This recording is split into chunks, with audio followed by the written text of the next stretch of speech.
Ever heard something that made you spill your tea, roll your eyes, or plain laugh out loud? Welcome to Say What Now TV, your place for daily content on tongue-slipping, mind-bending social issues and trending topics around the world. Be amazed, get annoyed, be entertained. Welcome to another episode of Say What Now TV. Today's episode takes us to the island of Jamaica. Now there's something brewing on the island and it doesn't look pretty. There is a cultural divide between the vaxxed and unvaxxed. So apparently, many are called but few are chosen.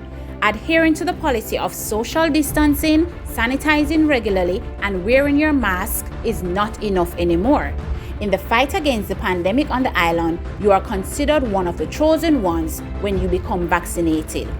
The government of Jamaica must be applauded for the creative and ingenious ways they have been using to get more people on board for vaccinations.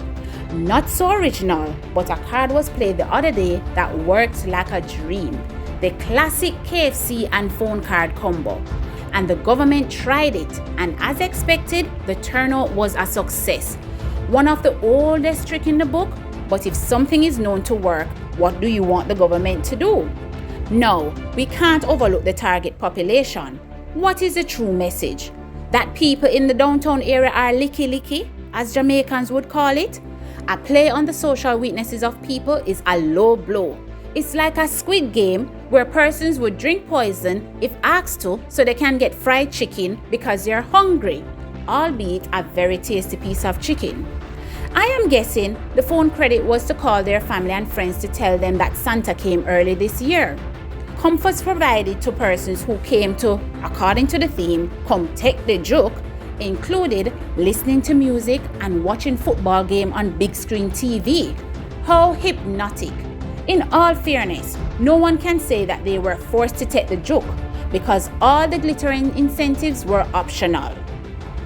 Now, on to the upcoming match between the Reggae Boys and the United States of America on November 16, 2021. This is a case of the haves and the have-nots. If you are a raving football fan of the Reggae Boys, but you have not been vaccinated, don't bother try getting into the national stadium. New policy in place, only vaccinated persons will be allowed to attend public events in Jamaica.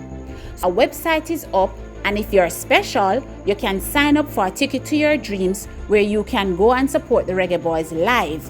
Again, if you are not vaccinated, no bother pre the website.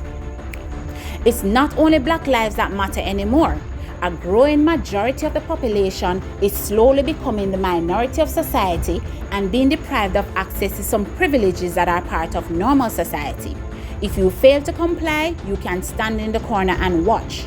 You must admit the government's hands are tied in the situation because the same people that are being pushed aside will be required to come out in their numbers and vote on election day. As the growth of incentives to one group is increasing the marginalization of another group, the matter of rights is hardly questionable when less than 20% of the population has taken the jab. So this leaves more than 80% of the population being deprived of social benefits in some areas, and the list is growing by the minute. Some may call it peer pressure, but the reality is that pretty soon, who don't hear will feel, and the onset of tribulations will begin. Again, in all fairness, everybody is doing their thing with all good intentions. The collateral damages to personal preferences, human rights, and public safety will continue to clash as there is no one-size-fits-all remedy to the problems of the pandemic. Hard days might be ahead for Jamaica, but seek ways to do good and stay safe. Do you have a burning issue that would shock or entertain our viewers? Share your scoop at saywhatnowtv10@gmail.com.